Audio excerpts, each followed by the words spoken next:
کے حالات دیکھیے، نوجوان کی زندگی دیکھیے، اس کے کپڑے دیکھیے غیروں کے طریقے پہ، ہماری لڑکیوں کے کپڑے دیکھیے غیروں کے طریقے پہ۔ جب تک اس کے کپڑے بالکل چست نہ ہو، جب تک اس کے کپڑے ٹائٹ نہ ہو، جب تک اس کا دوپٹہ بالکل پتلا نہ ہو، جب تک اس کا جسم نہ دکھے، تب تک وہ بازار میں نہیں نکلیں گی۔ بہت کم نظر آتی ہیں پردے کی لڑکیاں۔ جب میں یہاں سے گزر رہا تھا بہت کم 1 2 5 10 ہوں گی جو پردے میں تھی، لیکن اکثر بغیر پردے کی آ رہی ہیں، اپنے چہرے کو دکھا رہی ہے، اپنا جسم دکھا رہی ہے، ہنستی بھی آ رہی ہے، مسکراتی آ رہی ہے، بات کرتی ہوئی لڑکوں کے ساتھ آ رہی ہے۔ اور آج کل کے لڑکے بھی انہی چیزوں کا فائدہ اٹھاتے ہیں۔ میرے بھائیوں، وَشَابٌ نَشَأَ فِي عِبَادَةِ رَبِّهِ، اس آدمی کو کل قیامت کے دن عرش کا سایہ ملے گا، یا اللہ تعالیٰ اپنا سایہ نصیب کرے گا، جو اپنی جوانی کو اللہ کی عبادت میں گزارا ہوا ہوگا۔ اتنا آسان ہے نوجوانوں، جلسہ سن لینے سے جنت نہیں ملے گی، جلسہ سننے کے بعد ایمان بڑھے گا، یہ کنفرم جانیے۔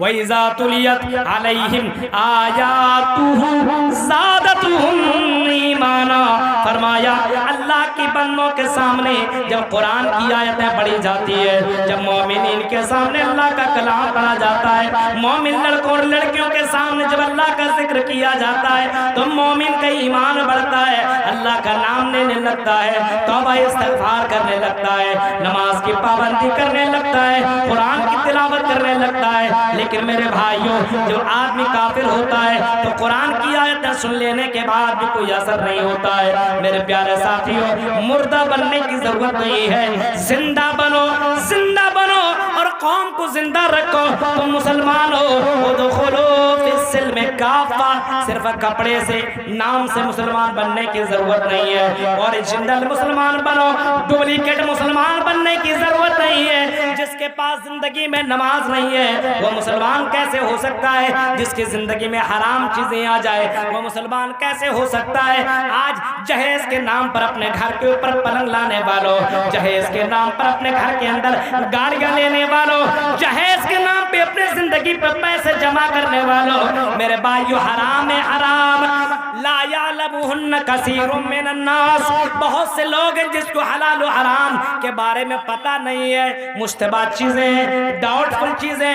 اللہ کے نبی صلی اللہ علیہ وسلم نے فرمایا جو شک والی چیزیں، شک والی چیزوں کو چھوڑ دو۔ وَمَنِ اتَّقَى الشُّبْهَاتِ اسْتَبَرَّ لِدِينِهِ وَعِرْضِهِ، جو شبہات سے بچ گیا اس نے اپنے آپ کو اور اپنی عزت کو بچا لیا، اپنے دین کو بچا لیا۔ وَمَنْ وَقَعَ فِي الشُّبْهَاتِ وَقَعَ فِي الْحَرَامِ، فرمایا امام کائنات نے جو آدمی شبہ چیزوں میں پڑ گیا، ڈاؤٹ فل چیزوں میں پڑ گیا، وہ حرام کے اندر داخل ہو گیا، یعنی تم نے حرام کام کر لیا۔ اب جب تم نے حرام کام کر لیا تو میرے بھائیو، حرام جسم جنت کے اندر کیسے جائے گا؟ حرام چیزیں جیسے تیری زندگی میں آئی میرے بھائیو، اس کی دعا بھی اللہ تعالیٰ نہیں سنتا ہے۔ اللہ کے نبی فرماتے ہیں ایک بندہ اللہ کے بارگاہ میں آتا ہے اور لمبی لمبی دعائیں کرتا ہے، لیکن اس کی دعا نہیں سنی جاتی ہے۔ کیوں؟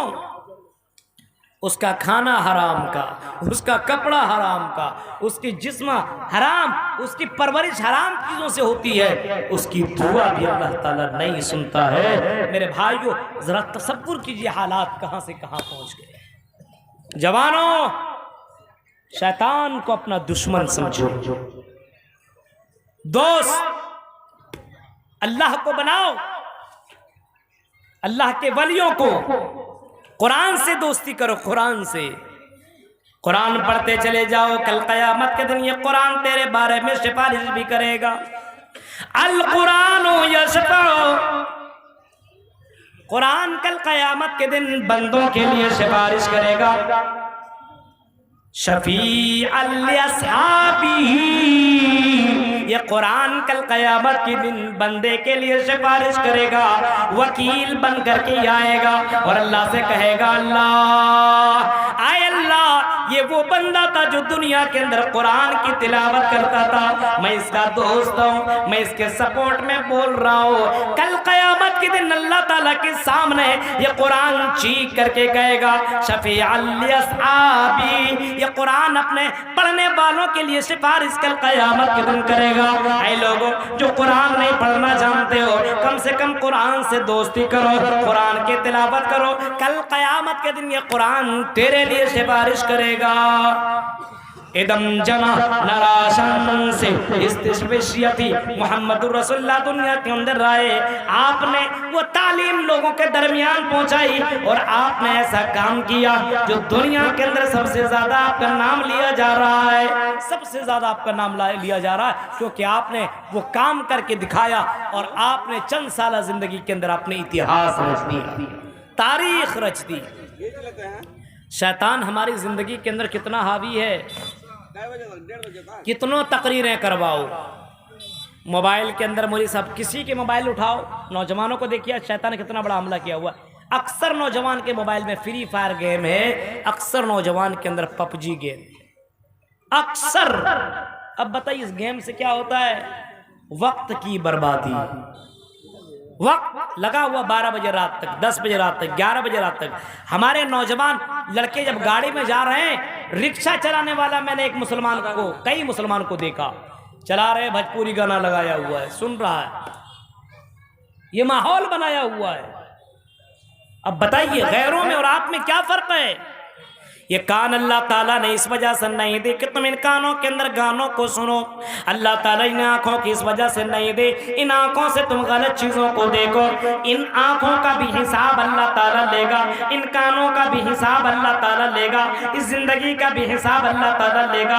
حدیث کے الفاظ ہیں یسالو، کل قیامت کے دن، کل قیامت کے دن لا تقوم الساعہ، کل قیامت کے دن بندہ اپنے قدم کو ہلا نہیں سکتا ہے جب تک کہ بندہ اپنے 5 سوالوں کا جواب نہ دے لے۔ عن عمرہ فیما افنا، اللہ کہے گا میری بندے میں نے تمہیں زندگی دی، 60-70 سال زندگی دی، او میرے بندے او میری بندی یہ بتا تم نے 60 سال زندگی کہاں گزاری، تم نے اپنی زندگی کو کہاں گوایا؟ یہی جواب دو گے میں نے اپنی زندگی گانے میں گزار دی، میں نے اپنی زندگی پب جی گیم میں گزار دی، میں نے اپنی زندگی فری فائر میں گزار دی، میں نے اپنی زندگی انجوائے کرنے میں گزار دی، مال کمانے میں گزار دی، اور یہ مال کل قیامت کے دن بھی کام نہ آئے گا۔ یہی مال جس مال نے تمہیں پریشان کر رکھا ہے، دنیا کے دھوکے میں ڈال رکھا ہے، کل قیامت کے دن یہی مال تیرے لیے واپس بن جائے گا۔ حدیث کے الفاظ ہیں جو مالوں کو جمع کرتے ہیں اور مال کے چکر میں رکھتے ہیں اور زکوٰۃ ادا نہیں کرتے ہیں، اللہ کے راہ میں خرچ نہیں کرتے، یہی مال کل قیامت کے دن سانپ بن کر کے آئے گا، سانپ بن کر کے آئے گا۔ ایک انسان دوڑے گا، سانپ اس کا پیچھا کرتا چلا جائے گا، سانپ اس کا پیچھا کرتا چلا جائے گا، دوڑتا آدمی جہاں جہاں جائے گا یہ سانپ اس کے پیچھے پیچھے جائے گا۔ انسان رکے گئے، اب کیا کر رہا ہے، میرے پیچھے کیوں بھاگ رہا ہے، کون ہے تو؟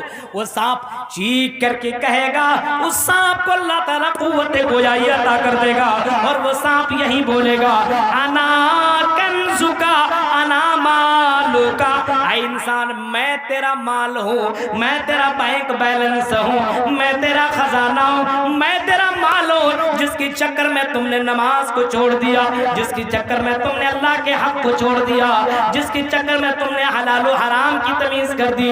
مال تو تم نے بہت زیادہ جمع کیا، تم نے اللہ کے راہ میں خرچ نہ کیا، تن پنیا میں مسجدیں بنی پھر بھی تیرے جیب سے پیسے نہ نکلے، اتنا بڑا تو کنجوس تھا۔ وہی مالو انا کنزکا انا مالکا، وہی تیرا مالو، اور وہ انسان کو وہ سانپ لپیٹ میں لے لے گا، وہ سانپ انسان کو اپنے قبضے میں کر لے گا، اس کو ڈسے گا، اس کا زہر بہت ڈینجر ہوگا، اس کو ڈستا چلا جائے گا، اور یہی کہے گا انا کنزکا انا مالکا، میں تیرا مال ہوں، میں تیرا خزانہ ہوں۔ میرے پیارے ساتھیوں، مال کے دیوانے کتنے، دولت کے دیوانے کتنے، اکثر مال کے چکر میں لگا ہوا ہے، حالانکہ قرآن کریم کی آیت کو بھول گیا ہے۔ اللہ کے نبی صلی اللہ علیہ وسلم نے فرمایا اللہ کو متکاثر، قرآن کی آیت اللہ کے نبی پڑھ رہے تھے، اللہ کو متکاثر حتی زرتم المقابر کلا سوف تعلمون ثم کلا سوف تعلمون۔ لوگ مال کے چکر میں دیوانہ پاگل ہے، مال مال انسان کہتا ہے، قبر تک چلا جاتا پھر بھی مال کی خواہش کمی نہیں ہوتی ہے۔ مال انسان کا جسم کمزور ہو جاتا ہے لیکن انسان کا دل ہمیشہ زندہ رہتا ہے، انسان کی خواہش ہمیشہ زندہ رہتی ہے، انسان مال مال کہتے رہتا ہے۔ اللہ کے نبی نے فرمایا لوگوں کا مال یہی ہے کہ جس کو اس نے کھا لیا، ما کلت فافنیت او لبست فابلیت او تصدقت فامضیت، جو انسان نے کپڑا پہن لیا بوسیدہ کر لیا وہی اس کا مال ہے، جو اللہ کے راہ میں خرچ کر لیا وہی اس کا مال ہے، جو اس نے کھا لیا پی لیا بچا لیا وہی اس کا مال ہے، اس کے علاوہ اس کا کوئی مال نہیں ہے۔ کل قیامت کے دن یہ مال کام آنے والے نہیں ہیں۔ جو اللہ کے راہ میں جو مال تم نے خرچ کیا ہے یہی مال کل قیامت کے دن تمہیں کام دے گا۔ میرے پیارے ساتھیوں ذرا غور کرو، شیطان نے ہماری زندگی میں کتنا زیادہ قبضہ کر لیا ہے، صبح سے لے کر کے شام تک ہم شیطان کے نقش قدم پہ چل رہے ہیں، شیطان جیسا جیسا کہتا ہے ویسا ویسا ہم کر رہے ہیں۔ کنجوسی کی تو حد ہو گئی ہے، کنجوسی کی حد۔ مسجد میں آپ چندہ کے لیے آدمی جب آپ کی مسجد میں بھی ہوتا ہوگا، سب سے چھوٹا نوٹ 5 روپیہ 2 روپیہ 5 روپیہ دیتا ہے، سب سے چھوٹا نوٹ، اتنی کنجوسی۔ اچھا یہ بتائیے جو اللہ نے جو مال دیا ہے اسی اللہ کو دے رہے ہو اور اس کو بھی دینے میں تمہیں شرم آ رہی ہے، کنجوسی۔